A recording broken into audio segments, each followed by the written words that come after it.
Arcángel Benmar, también historiador conocido por todos, presentará a Paco y Francisco Moreno, y de inmediato él tendrá la palabra y el protagonismo como corresponde. De modo que sin más, buenas tardes, bienvenidos. Carlos, cuando quieras. Yo me voy a sentar, de hecho, entre el público nos saludamos la mesa. Sí, pues, buenas tardes.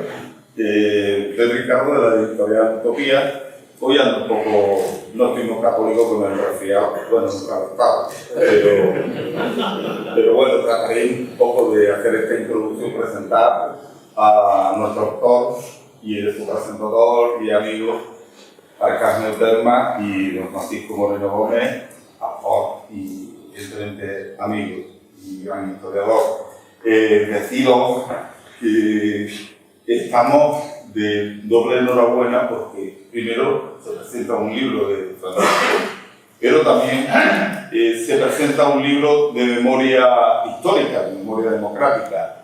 Eso es un valor doble y añadido por la defensa y los principios que nuestra editorial viene constantemente y continuamente desde hace muchos años en favor, como decimos, que nace como un proyecto comprometido con la cultura, con la sociedad, con la memoria democrática. Y en esa andamos. No sabemos hacer otra cosa, sabemos lo que sabemos y así nos va estupendamente, aunque hayamos tenido alguna que otra ruina. Pero bueno, la verdad que lo disfrutamos y aquí estamos en la facultad. Agradecerle también al director a Paco Acosta, director de la Cátedra de Memoria Democrática, y a todos los compañeros, autores, autoras, con nosotros, autoridades y amigos y amigas de la calle, del trabajo y de encontrarnos en distintos sitios con los libros.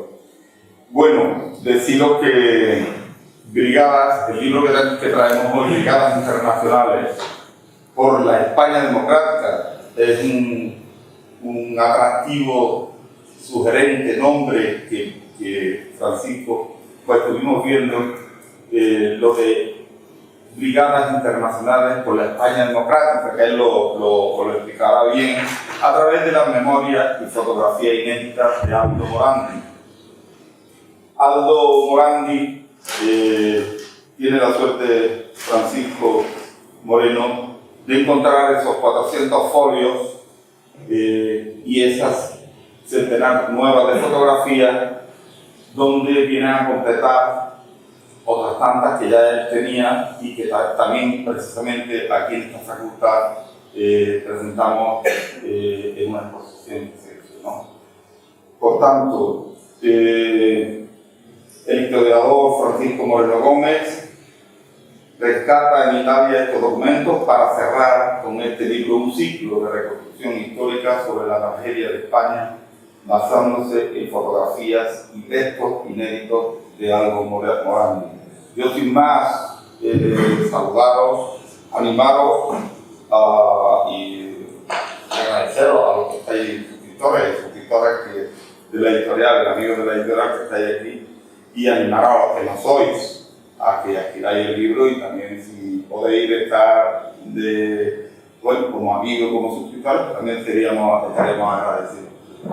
Porque ya digo que es una tarea bastante fuerte en el sentido de andar publicando, sobre todo, y habrá que decirlo, es que la memoria democrática en estos momentos, las distintas instituciones, como ocurre en Córdoba, desaparecen las delegaciones de memoria democrática, que una de las partes que nos tocaba a las editoriales era que a las distintas bibliotecas públicas no compraban. Hay 85 bibliotecas, más 14 en Córdoba, pues hasta 99 libros se iban vendiendo y iban al rincón de memoria democrática que había en cada ayuntamiento, en cada biblioteca pública.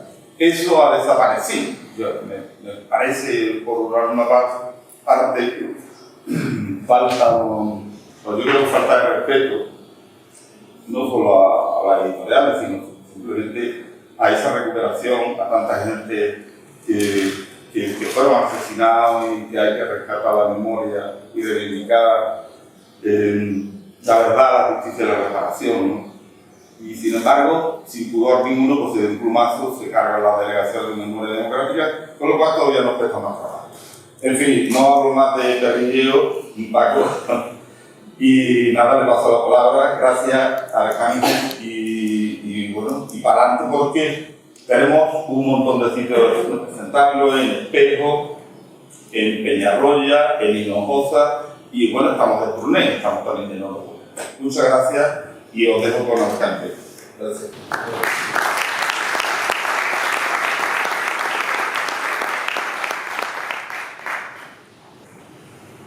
Buenas noches y bienvenidos a la presentación del libro Brigadistas Internacionales por la España Democrática a través de las memorias y fotografías inéditas de Aldo Morandi, escrito por el historiador Francisco Moreno Gómez, uno de los referentes nacionales en los estudios sobre la guerra civil y la represión durante la dictadura de Franco. Francisco Moreno comenzó a investigar sobre la provincia de Córdoba hace 47 años, cuando no estaba de moda eso que ahora llamamos la memoria democrática. Tampoco existían en aquel momento investigaciones que nos acercaran al conocimiento de la represión franquista. Por tanto, Paco Moreno fue un adelantado a su tiempo cuando publicó su trilogía de libros sobre nuestra provincia, que se inició en 1982 con La República y la Guerra Civil en Córdoba, y continuó con la Guerra Civil en Córdoba y Córdoba en la posguerra, la represión y la guerrilla. Para entender la importancia de esta obra, hemos de tener en cuenta que en España, en los años 80 del siglo pasado, prácticamente nadie, y menos los departamentos universitarios, investigaban o escribían sobre estos temas. En aquella época, el llamado espíritu de la transición defendía que era mejor no remover el pasado. Entonces se consideraba que recobrar la memoria de lo ocurrido fomentaba la revancha y que el único camino para la reconciliación era la imposición del silencio histórico. Con este panorama fueron pocos los que se aventuraron a tirar para adelante, a investigar, a documentarse y a publicar. Estamos hablando de unos años muy duros para la investigación histórica de la guerra y la represión, en los que imperaba el olvido, había serias dificultades de acceso a los archivos y no existían políticas estatales de memoria. A pesar de todos los impedimentos, Córdoba fue la primera provincia española que contó con los estudios más completos sobre la represión franquista que se habían publicado hasta el momento.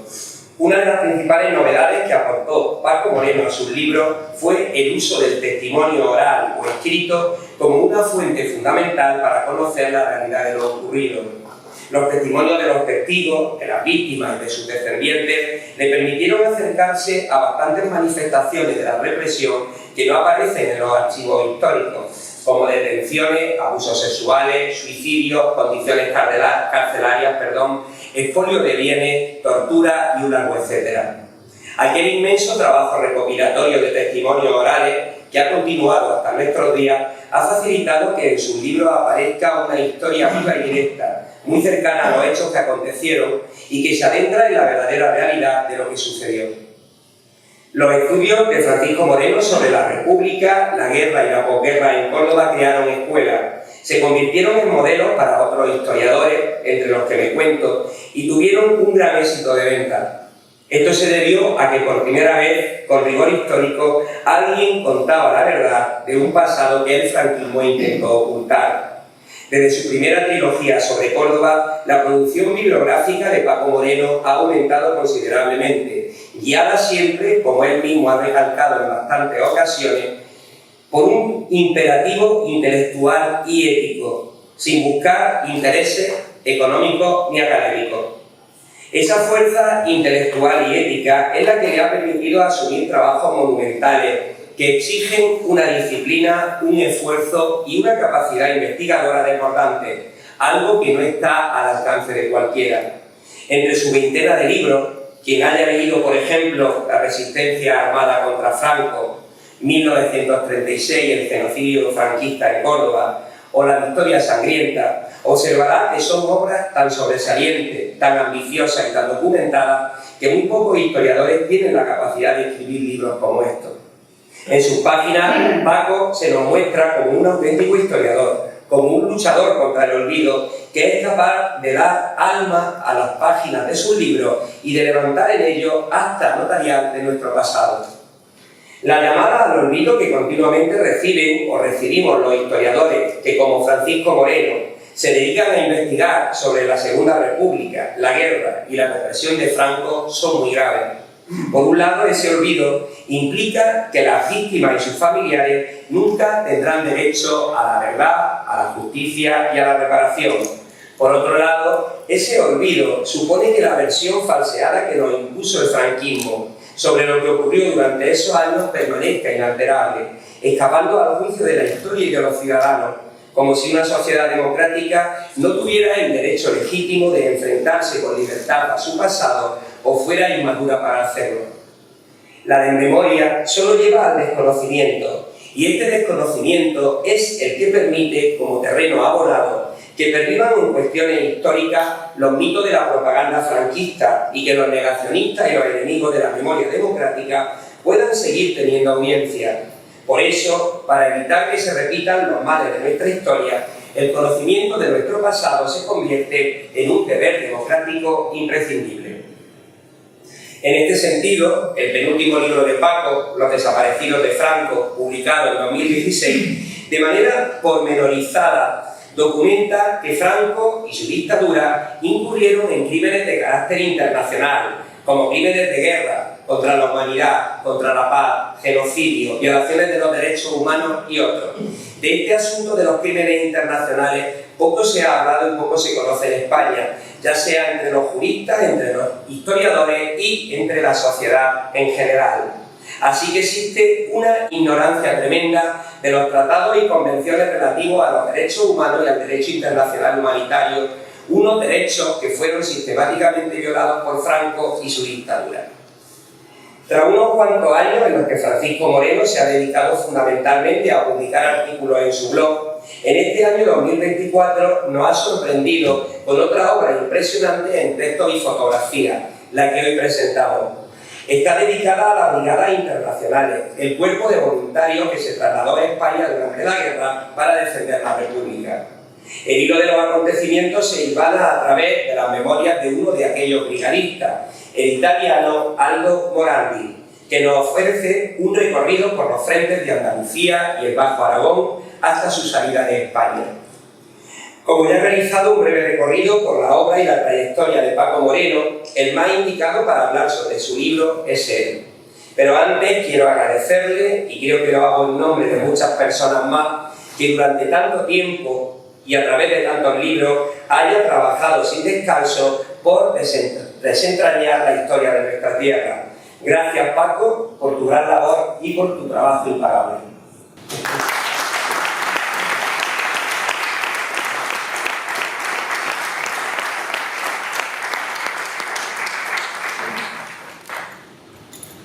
Muy bien. Gracias primero a la Facultad de Filosofía que nos acoge, al director de Memoria Democrática, Francisco Acosta, al editor del libro y a la editorial Utopía Libros. Gracias a vosotros, gracias por venir, como decía alguien, y un abrazo cariñoso para todos.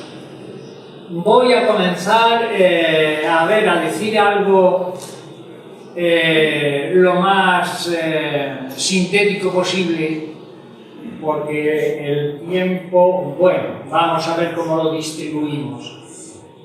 El libro, en principio, estoy muy satisfecho por su aportación, por su contenido, y tengo que decir que ha resultado difícil porque las fotos, organizarlas ha sido bastante difícil, los pies de fotos tenían errores ha habido que traducir el diario de Aldo Morandi, en fin, nos obligó este tema a hacer un viaje a Italia a ver a la familia de Aldo Morandi, de manera que he cumplido, creo, dos objetivos. Uno, hacer un mínimo homenaje a los brigadistas internacionales, porque no es cualquiera el que deja su hogar, su casa, su trabajo y se va a un país lejano a defender la libertad española en peligro y hacer el mayor de los sacrificios que se pueden hacer, que es el de la propia vida. A España vinieron más de 40.000 brigadistas internacionales y dejaron aquí más de 9.000 muertos. Creo que este fenómeno histórico tan importante de voluntarios, porque se trata de un voluntariado, merece un reconocimiento y una permanencia en nuestra escala de valores de nuestra actual democracia. Luego también me satisface haber cumplido el deseo de la familia de Aldo Morandi, que me entregaron el total del álbum y el diario, que era desconocido porque solo se publicó en 2002 en Milán, un extracto que lo hizo Pietro Ramella, que es el tutor de la documentación, y prácticamente estaba todo inédito. Y hoy conocemos, después de esta traducción e investigación, una serie de temas, sobre todo del norte de Córdoba, de los internacionales en general, de las andanzas de Aldo Morandi y del norte de Córdoba sobre todo. Y esto gracias a la familia a la que ya hemos hablado y ya conocen la salida del libro, y han quedado muy agradecidos por la votación y la publicación. Hoy estamos haciendo un ejercicio de memoria histórica. Esto es un poco atrevimiento, porque ¿por qué provoca este rechazo en media España lo de la memoria histórica? No acabo de acertar esta hostilidad, este rechazo, la memoria histórica, y dicen unas cosas, dicen algo así como la historia dejarla para los historiadores, claro, la medicina dejarla para los médicos, y así todo. Pues no, la historia es para la sociedad, la medicina es para la sociedad. Cicerón nos dijo que la historia es magistra vitae, la maestra de la vida. Tiene un sentido pedagógico la historia, lo ha sido para mí y espero que lo sea para vosotros y para los lectores en general. La cultura que necesitamos. Un presidente de gobierno del caciquismo del siglo XIX, Juan Bravo Murillo, expresaba este programa educativo entre comillas. España no necesita hombres que sepan, sino bueyes que trabajen. Un extremeño, cacique, tuvo altos cargos en el Estado.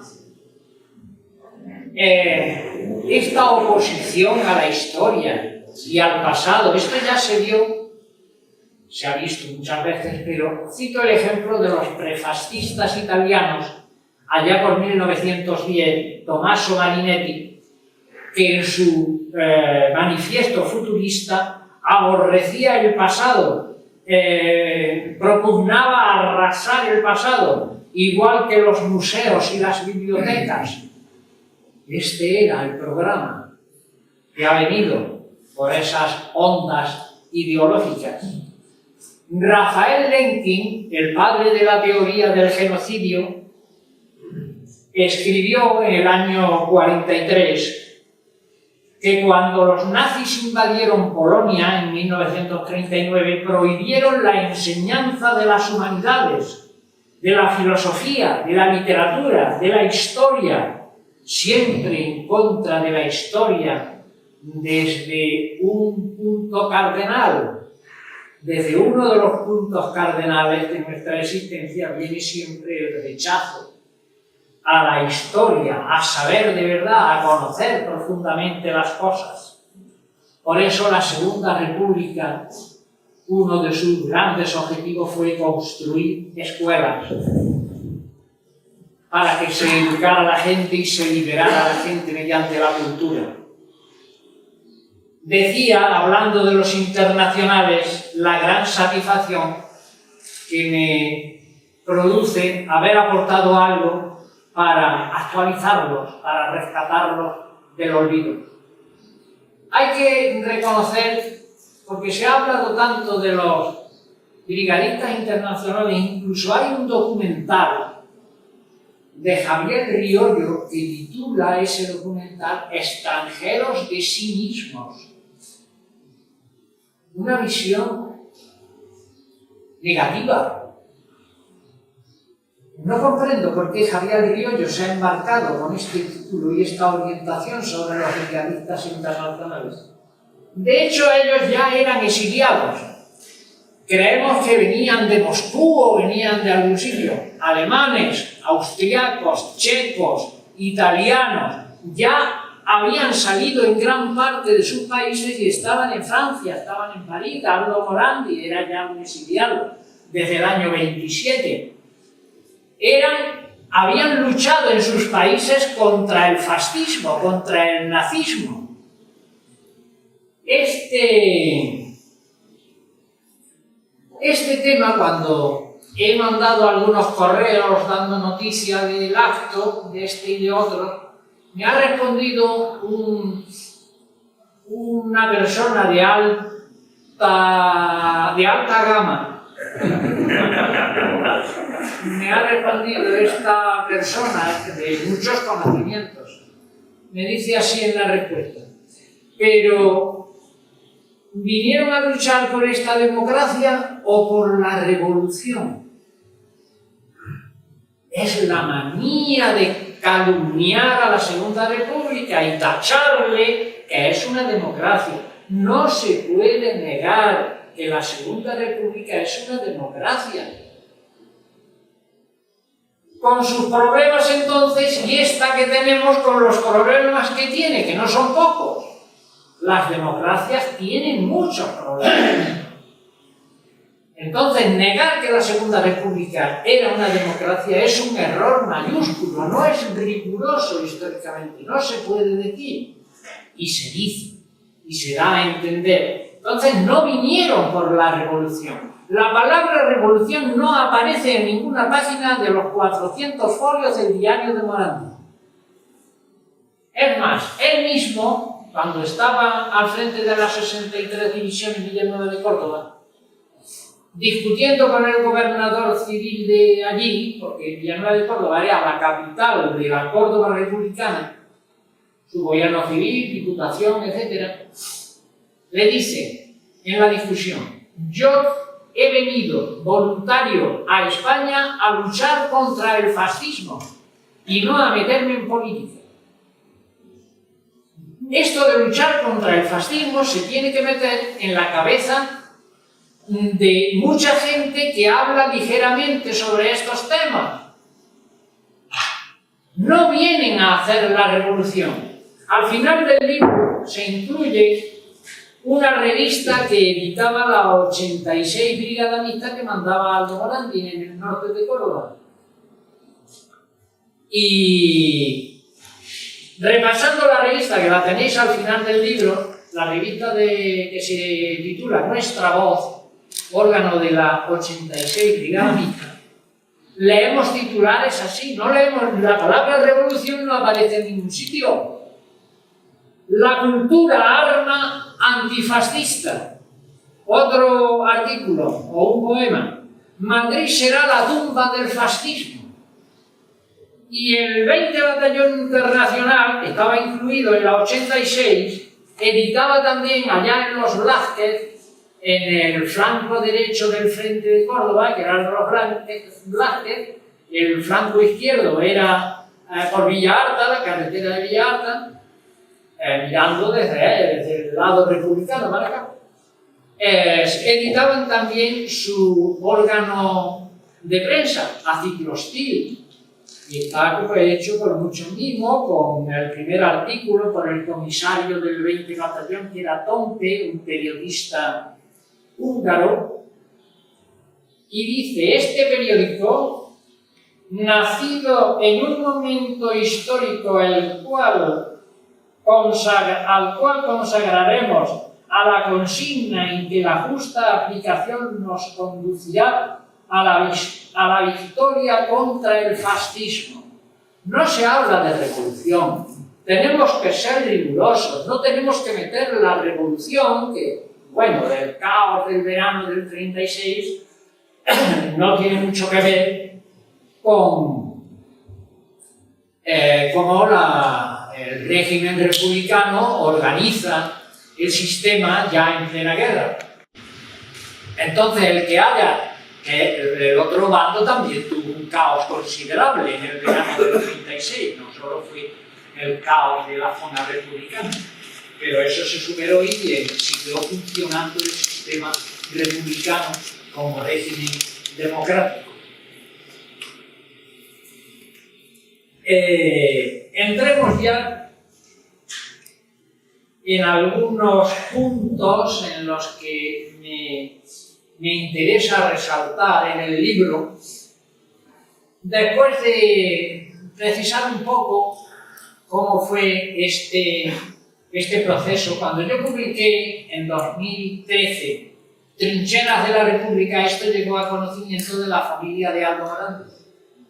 Pues ya nombraba yo a Aldo Morandi en el norte de Córdoba, y me empezó a mandar algunas fotografías, pero me mandaba fotografías con cuentagotas, y así cuando tuvimos las primeras 60 más, hicimos una exposición e hice yo un catálogo que lo presentamos y tal, pero seguía mandándome fotos. Digo, este fondo nunca termina esto. Total, que organizamos un viaje a Italia, que fue el 22 de abril del año 2017.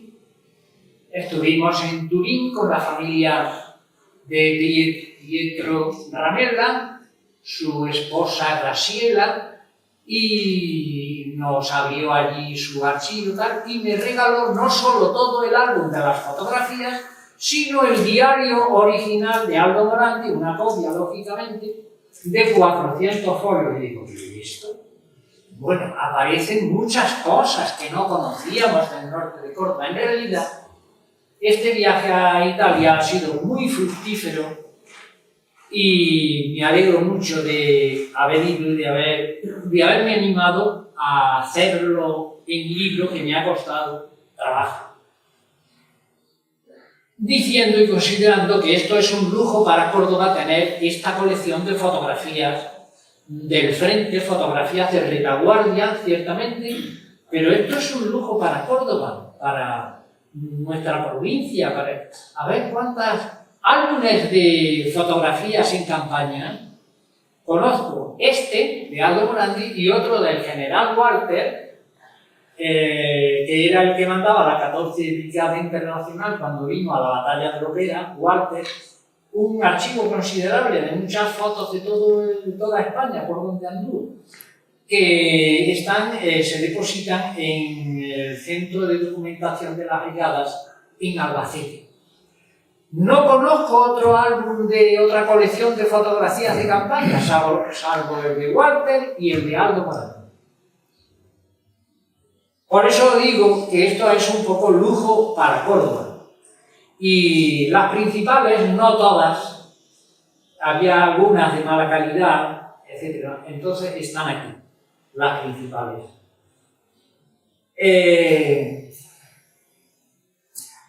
Ese bautismo de fuego de los internacionales en Lopera, que lo cuenta detalladamente Aldo Morandi, en el libro lo podéis leer, empezó con el sacrificio del 9º Batallón de la 14 Brigada Internacional, que llegó el primero.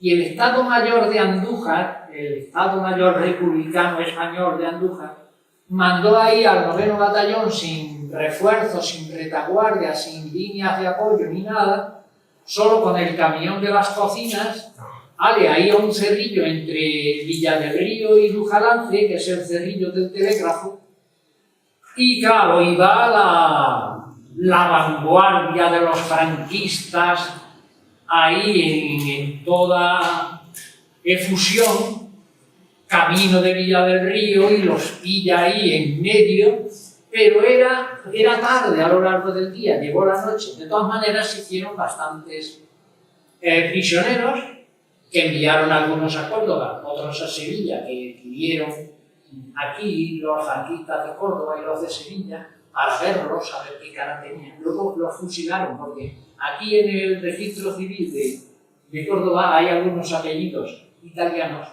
en esas fechas, en diciembre y enero del año 36 y 37. Y además se despacharon a gusto, fusilando a 40 de ellos, los fusilaron allí.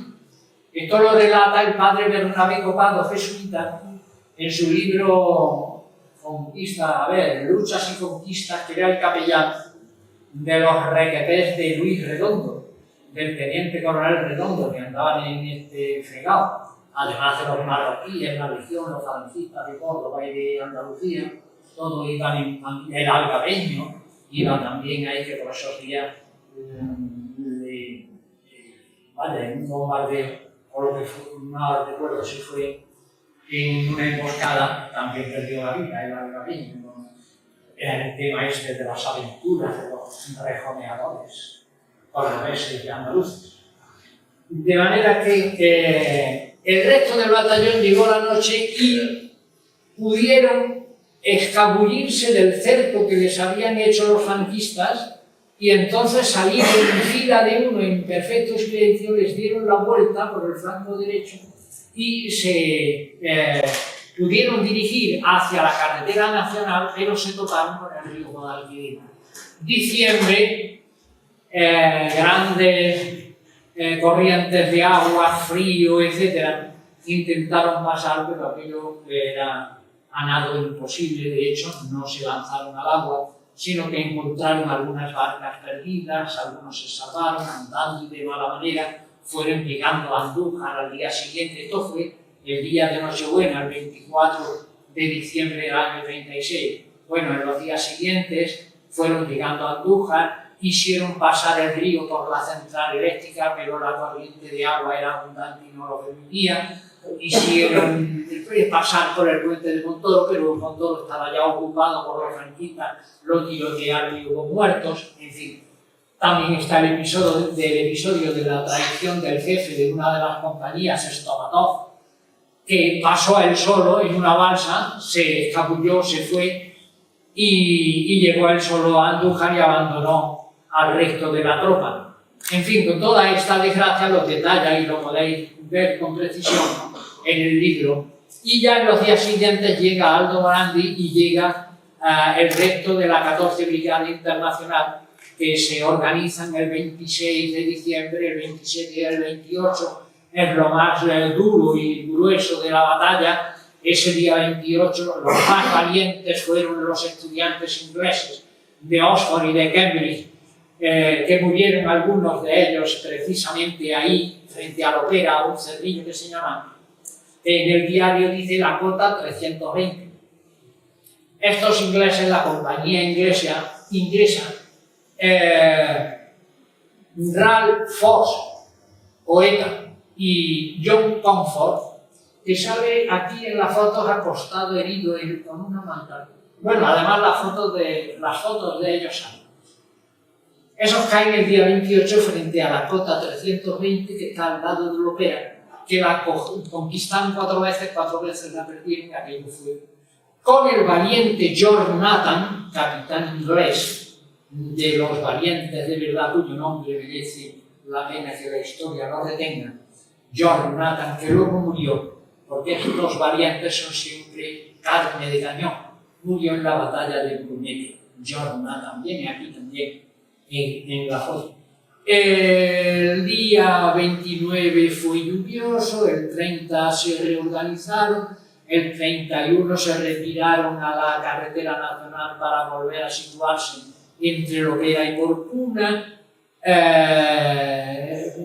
Ahí ya la batalla fue más difuminada porque llegaron tropas republicanas españolas y durante toda su vida, y lo que mejor recuerdo. Os hago el inciso de que los documentos y el diario se escribió día por día, en tiempo y lugar, de manera que es un testimonio de los hechos vividos, no recordados, y las fotografías, lógicamente, hechas en retaguardia. Él tuvo esto siempre a honra y la conservación se debe a la labor de su compañera Vincenzina Fonti, que actuaba de enfermera también aquí en España, y es la encargada de conservar todo, porque ella tenía pasaporte suizo, era ella suiza, y entonces pasó la frontera tranquilamente, mientras que Aldo Morandi y todo eso, que se ve en una foto, esa es la despedida de octubre de los brigadistas internacionales. Y es la que salva la documentación. Pero digo que ellos llegan al frente de Pozo Blanco el 17 de marzo con un batallón recién formado de internacionales muy experimentados, que es el 20 Batallón Internacional, y ese 17 de marzo él se entrevista con Pérez Salas, el jefe de este sector, y le habla de inspeccionar las líneas. Fue el día de la evacuación de Pozo Blanco. La noche del 17 al 18 no quedaba allí personal civil casi ninguno. Ahí había 2 batallones, entre ellos la ya 74 Brigada, el batallón Pozo Blanco, el batallón Villafranca, cuyo comisario era el poeta Pedro García. Estaba también la 73 Brigada con el batallón Garcés de Villanueva de Córdoba, de Espejo, de Montilla.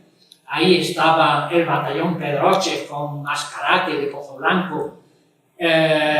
Bueno, esto es lo único que quedaba ahí, reforzando la defensa de Pozo Blanco con el enemigo a 4 kilómetros de Pozo Blanco. No creáis que la cosa no estaba seria. Y Aldo Morandi entra en lucha el día 18 con sus internacionales por el lado derecho de la carretera de Alcalacejos, por el lado izquierdo tropas españolas, y así viven ese momento lleno de bravura, lleno está así reconocido en múltiples, como lo podéis leer, en múltiples pasajes de esta historia de la contraofensiva que prácticamente se desencadena ya el 24 de marzo del año 37 y ya continúan victoriosos conquistando Alcalacejos, Villanueva del Duque. Luego el día 1 de abril llega a Pedroche también por vía del tren, luego sería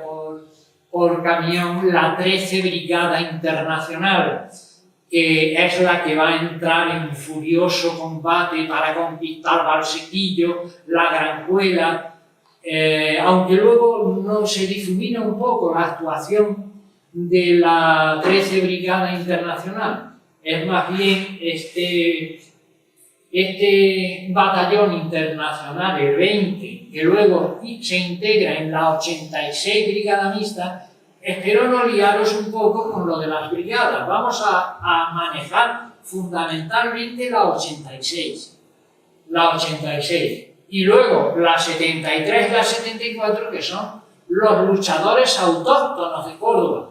Son los batallones de aquí, de Córdoba, que con muchos refugiados de la campiña se forman en Pozo Blanco y en Villanueva. Entonces vamos a hablar muy poco de la 73 a 74, porque de esto sabíamos más, pero sabíamos menos del 20 Batallón Internacional y de la 86 Brigada, la cual se pone a mandar el 8 de abril del año 37 Aldo Morandi, que es ascendido a teniente coronel. Ahí se integra en la 86, que es una gran brigada. La 86 se integra el 20 Batallón Internacional, el 19 de Carabineros y el 14 de Carabineros, que vinieron a Puerto Llano cuando estaba allí el 20 Batallón Internacional, todavía que estaban en Puerto Llano, vinieron en tren y llegaron allí los carabineros de Barcelona y de Valencia, que les llamaron los hijos de Negrín, eran socialistas, carabineros. El 19, mandado por Faustino Campos Reigada, y el 14, mandado por José Vila Cuenca.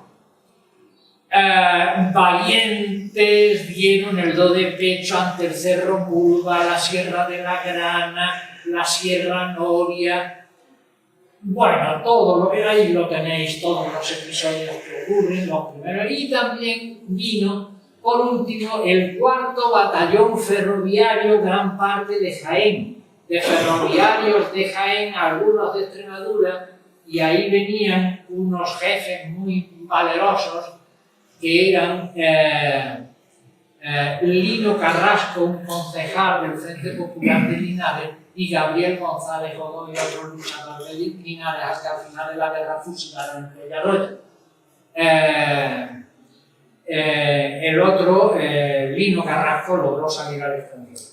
Estas luchas son interesantes, son importantes, pero lo dejamos ya, el tema de luchas del frente en el norte de Córdoba, y vamos a situarnos en el campo de la medicina, porque tenemos muchos datos ahora del Hospital Americano y del Hospital de Belalcázar.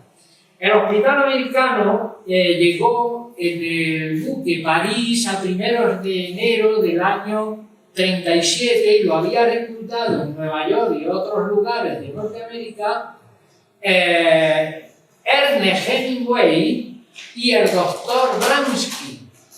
Entonces Bransky y Hemingway intervinieron en la formación de este Hospital Americano, parte del cual se puso al servicio de la 86 Brigada, que llegó entre los primeros días de mayo, 4 y 5 de mayo, llegó este hospital y lo mandaba ahí en el norte de Córdoba un ejemplar doctor altruista, filantrópico, que era el doctor Freeman, que venía con su esposa Helen, que actuaba también de enfermera, y otras enfermeras americanas. En ese buque París venían 170 sanitarios, entre médicos y enfermeras, y además venían con sus equipos,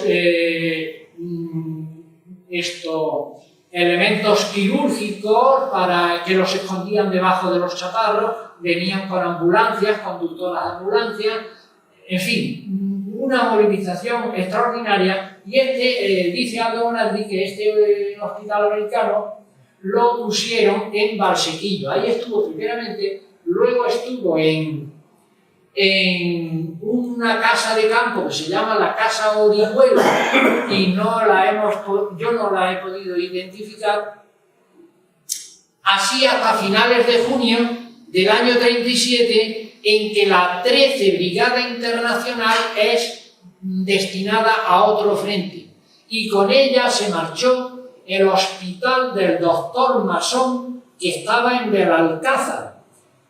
También tenía era catalán el doctor Masón. Había médicos extranjeros y había enfermeras extranjeras y españolas. Esa era la unidad médica que tenía a su servicio la 13 Brigada Internacional, y todos se marcharon a finales de junio del año 37. Y en ese momento es cuando Aldo Bonaldi ve el momento propicio de que el hospital americano deje la casa de campo cerca de Valsequillo, donde estaba, y se vaya a Belalcázar, y allí llegan inmediatamente a finales de junio del año 37 y estarían hasta finales de octubre del año 37. Esa es la andadura del ejemplar hospital americano, porque no, aquí todo es trampista, de manera que hay gente solidaria, hay gente filantrópica y hay gente humanitaria. en Norteamérica, y así se organizó, aparte de los luchadores internacionales que vinieron de Norteamérica, que fue la Brigada Lincoln. Este doctor Freeman es de una presencia extraordinaria. Aldo Morandi le dedica bastantes fotos, que luego las ponían, las fotos que echaba Morandi a menudo, pasan a la revista de la 86 Brigada, que es la que él mandaba. Bien, pues ahora vamos a pasar a otro tema curioso. Es de la visita de intelectuales que no todos se conocían, porque se sabía que Robert Capa y Gerda Taro habían venido el 24 de julio del año 37 a la Granjuela, donde estaba la 13 Brigada Internacional, y le pidieron al batallón Chapayev, que estaba integrado en esta 13, teatralizar el ataque a la Granjuela que había ocurrido el 4 de abril para filmar y fotografiar ellos el episodio. Eso está en la colección de fotos de Robert Capa, está esa teatralización. Robert Capa era muy amigo del teatro. Es algo que me decepciona a mí un poco. Tenemos a Robert Capa en el Candelero, yo estoy un poco decepcionado, porque la foto del célebre miliciano, que creíamos que era en Cerro Muriano, pero luego al descubrirse la maleta mexicana y ampliarse la foto y verse el paisaje que tiene de fondo el miliciano, que no es otro que la Sierra de Cabra, la foto está hecha en espejo, en un paisaje de rastrojo entonces, y hoy es un olivar. Y entonces está claro que en las fechas del 4 de septiembre del año 36, que es cuando vino ahí a Espejo Robert Capa, que luego fueron a Cerro Muriano, ahí no había guerra ninguna. El rodador de un documental me dijo, pues podría ser un francotirador. Digo, sí, que venía ahí entre los olivos, el francotirador hasta llegar a Espejo, y eso puede ocurrir en la guerrilla urbana, pero no en la campiña de Andalucía, el francotirador ahí pasando cerros y quebradas para llegar a este Espejo y pegar un tiro y caer el miliciano. O sea que lo del miliciano es una teatralización. No le demos más vueltas, ya está bueno, está dicho ya y escrito por gente, no solo lo digo yo. Y vino Gerda Taro y Robert Capa el 7 de mayo, además del 24 de junio, hicieron otro viaje anterior y los acoge Aldo Morandi. Gerda Taro se queda una semana haciendo fotos y durmiendo en el mismo lugar, que por cierto dormía vestida, lo dice ahí Aldo Morandi en el diario, en el Cuchitril y en los Pajares, que ahí tenían la instalación del Estado Mayor. Ahí acogieron a Gerda Taro y estuvo una semana. Robert Capa, en cambio, se marchó el mismo día en que llegaron. Y luego vino, al poco tiempo, ya en junio, esto que hablaba del 7 de mayo, ya en junio viene una célebre intelectual francesa, Simone Weil, que también estuvo acogida ahí por el puesto de mando y los cuchitriles estos ahí cerca de los Blanques o la Granjuela o Valsequillo. Aldo Morandi, el acogedor de esta gente que llegaba con periodistas, además. Simone Weil estuvo ahí también tomando nota en el Centro de Colo. Y luego llegó sorpresa, no lo conocíamos, el mismo Ernest Hemingway. Estuvo hablando con los guerrilleros recién formados que se formaron en junio del año 37, porque el 4º batallón ferroviario, que os he dicho, que ha venido en gran parte de Linares y de Jaén, por orden de Aldo Morandi y con el permiso de Pérez Salas, se transformó en una unidad de guerrilleros, el primero de guerrilleros. Los vistieron con el atuendo de guerrilla, de semipersonal civil, con la boina, tienen aquí las fotos. Es algo que desconocíamos, que así unidades en combate podían pasar de la unidad convencional a una unidad guerrillera, y esto lo hace el 4º batallón ferroviario. hicieron grupos, se infiltraron en zona franquista, unos regresaron y otros no regresaron y fueron víctimas. Claro, cogidos guerrilleros en el campo contrario era fusilamiento seguro. Bien, ese detalle luego, a finales de octubre del año 37, Aldo Morandi es ascendido y pasa a mandar la 63 División, que se forma entonces a finales de octubre y llega a primeros de noviembre a Villanueva de Córdoba, donde establecen el puerto de mando y cubre el flanco este, el flanco izquierdo de la zona republicana, ahí toda la sierra de Sierra Morena hasta Caracejo y hasta la frontera con Jaén. Hay varios episodios que ya encontraréis, pero no me detengo en ello. Y cuando se produce la gran ofensiva franquista en el Bajo Aragón con dirección al mar para cortar la zona republicana en dos, Cataluña y el resto de la zona centro, una ofensiva verdaderamente terrible, con unos bombardeos preparatorios horribles, como los que ahora estamos viendo. Por ejemplo, el bombardeo de Alcañiz tiene 500 muertos al atardecer, a las 4 de la tarde de un día de primeros de marzo del año 38. Más víctimas que Guernica, que se consideran, por lo que yo me he informado, de unos 300 muertos en Guernica, el bombardeo de Guernica. Fue más tremendo el de Alcañiz y otros. No vamos a entrar ahora en ello, pero fue... Entonces se organizó la división de maniobras. En esa división de maniobras van a ir los pobres, que le llamo yo compasivamente, soldados autóctonos nuestros de la 74 y de la 73 brigada, más la 129 internacional, allí al Bajo Aragón, y se situaron en Villafranca del Cid. Cuando veáis el mapa del tiempo, veréis que entre Teruel y Tarragona está Villafranca del Cid, un poquito más abajo. Y ahí llega la 73 y los valerosos de la 129 que recibieron la medalla del valor por el gobierno de la República. Y la 73 luchando, el objetivo era recuperar Alcañiz, cosa que no consiguieron, pero la 73, voy rápido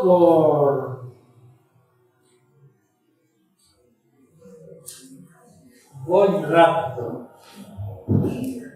A las 12 de la mañana, 25 de marzo, la 73 brigada llegó ya al pueblo de Ciballera y dice Aldo Morandi: me acerco rápido al punto de mando de la 73 que inicia el final de la primera fase. Ha sido un ataque rápido, furioso. El enemigo ha sido completamente sorprendido y arrollado. La acción demostrativa de Modesto, otra unidad, en general Modesto, desviaba la atención del enemigo a las 5 de la tarde. La 73, aquí tengo Antonio Ortiz Espejo, que mandaba esas unidades, y un comandante de Villanueva de Córdoba muerto en esa situación. Esos son nuestros luchadores, estos que sin apenas aviación hicieron frente al franquismo, a la Legión Cóndor y a la aviación italiana durante 3 años. Es decir, que no fueron unos pardillos, se lo jugaron todo, luchar, y esto es hablar con rigor. Aunque hable ahora un poco enérgico, yo hablo con rigor, considerando que el ejército republicano fue valiente y tuvo momentos de gloria imperecedera. Lo que pasa es que fallaban muchas cosas, y fallaba sobre todo el material. No sé si me atreveré a decir esta frase, pero la diré. A Franco la guerra se la dieron ganada Alemania e Italia. E Inglaterra Inglaterra, con su política de no intervención y de bloqueo de las ayudas militares a la España republicana, hizo lo peor que se podía hacer contra la República Española. El primer enemigo que tuvo la Segunda República Española fue Inglaterra, Alemania, Italia y Francia, los cuatro. Esto, si me queréis contradecir, lo hablamos. Si no, otro.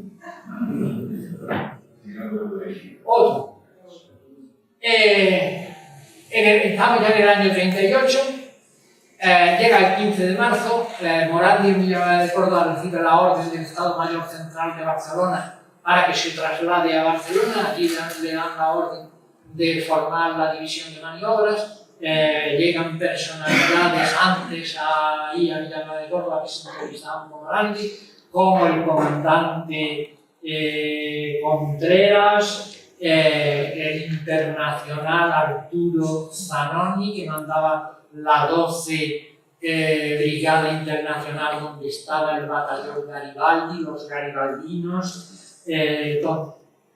Pero la actuación de los republicanos en el Bajo Aragón fue un sacrificio, fue un desastre. Fueron arrollados por las divisiones gallegas, navarras, al mando de García Baliño, Yagüe con los marroquíes, toda aquella tropa castellana, toda que manejaba el franquismo, la legión.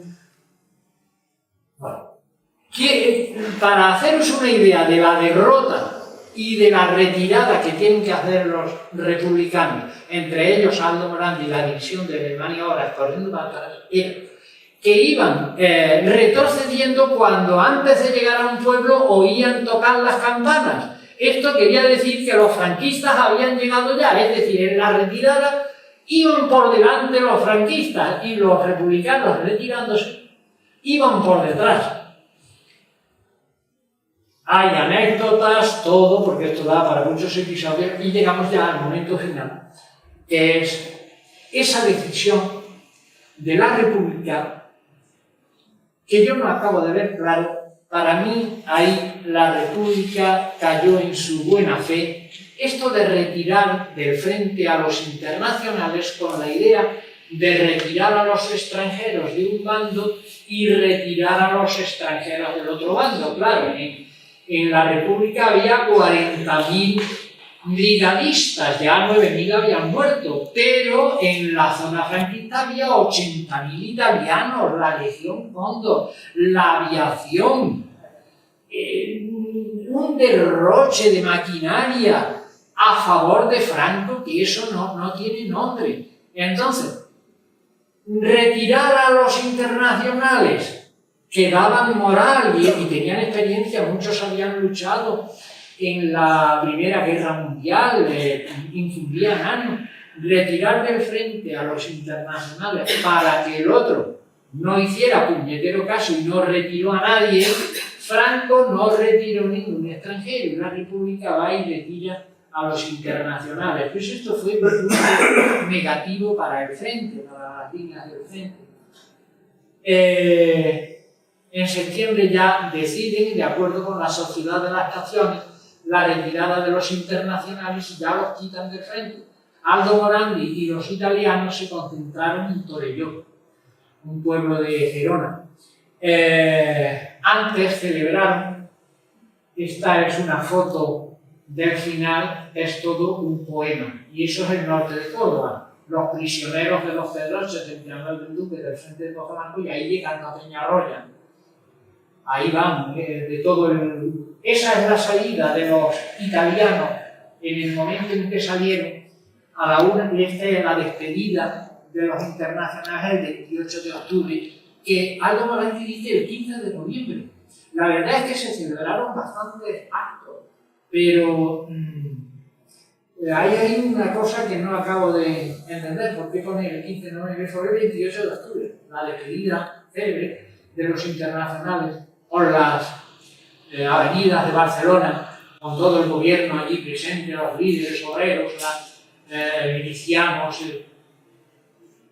todas las fuerzas que estaban al frente de la República, y los españoles lucharon desfilaron con las armas, y los internacionales ya sin armas, solo con flores, que les arrojaba la gente por los balcones, en un acto verdaderamente emotivo. Y para que veáis la tragedia de la República, era para que hubiera desplegado por el cielo de las avenidas de Barcelona toda la aviación republicana. Desfilaron por el cielo 6 atalayas. Esa era la aviación republicana, y así hizo la República la guerra durante 3 años. No tenía más aviones. Estaba la base de Albacete, que estaba el mayor campo de aviación, y había los aviones, ¿vale? Pero la desigualdad de materiales era tal que clama al cielo. Cuando desplegaba la Legión Cóndor en la segunda parte de la batalla del Ebro, se oscurecía el cielo de aviones y desaparecían bosquecillos que había, que esto lo cuenta en sus memorias Emiliano Mascara, que del batallón de noche, cerrillos que desaparecían con los bombardeos, y cadáveres que salían volando y quedaban colgando de los árboles de ramas desnudas. Lo de la guerra civil es que tiene mucho para reflexionar, y hay que reflexionar mucho y ver cómo pudieron aguantar 3 años. Porque claro, después de la debacle del Bajo Aragón, que España quedó dividida, y entonces se fraguó por el general Rojo, sobre todo don Vicente Rojo, otra gran personalidad. Ángel Viñas ha dicho en uno de sus libros que las 2 personas más insignes de la Segunda República fueron el general Vicente Rojo en lo militar y el doctor Negrín en lo civil. Las 2 grandes dignidades de la República Española. Hubo más, hubo mucha gente aquí, valerosa, allí, muchas. Pero como figuras de arriba del desvelo, las que acabo de decir. En Torelló hemos dicho que se quedó Aldo Morandilla con todos los italianos, el batallón de los garibaldinos, de Garibaldi, y 600 hombres que pudieron ir en coche hasta Llagosteras, en la provincia de Gerona, pero ya a partir de ahí solo tenían 3 camiones, y luego más adelante 2. Uno, el de los heridos, y otro, el de las cocinas. El de los heridos y el de las cocinas. Algunos equipajes. Y el resto andando. Fueron andando desde Llagosteras, lo podéis ver en el mapa que está en el libro, hasta Lepertús. No fueron por Portbou, que es la orilla de la playa, fueron por Lepertús. Y pasaron, pero esto os lo leo. Antes os puedo del colofón leeros de César Vallejo, España aparta de mí este cáliz, porque España no solo estuvo en el corazón de los internacionales, la desgracia de España estuvo en el corazón del mundo entero. César Vallejo, si la madre España cae, digo, es un decir, salid, niños del mundo, a buscarla. Y luego Pablo Neruda, en España en el corazón, dice que todas las estrellas de todas las espigas de Castilla y del mundo escriban vuestro nombre, y vuestra áspera lucha y vuestra victoria fuerte y terrestre como una encina roja, porque habéis hecho renacer con vuestro sacrificio la fe perdida. Termino con estas palabras del diario de Aldo Morandi cuando salen de España. Llegan cerca de Lepertus, ahora ya por carretera, a paso lento, en perfecto orden. Se aproximan a la raya de la frontera. Una compañía de carabineros en territorio español presenta armas. A su lado, André Martí, el jefe de la base de Albacete. Luigi Longo, un gran intelectual y político italiano. Y otros del comisariado. Se les entrega la bandera garibaldina. Mientras un suboficial de la Guardia Móvil francesa se pone firme, con la mano alzada. Morandi formula la petición de asilo. Chiedo ospitalità per tutti i volontari. In territorio francese. Al territorio francés han llegado los oficiales de la Comisión Internacional de Control de la Sociedad de las Naciones. Están todos atentos, firmes, la mano sobre el gorro. Estamos conmovidos. Entonces Morandi escribe su frase lapidaria sobre lo que ha sido la bandera de su vida, de su lucha antifascista y de su ya querida España. Literal, asistimos al último acto en territorio español de nuestra tragedia. La tragedia de España es la tragedia de los internacionales y la tragedia nuestra. Nada más.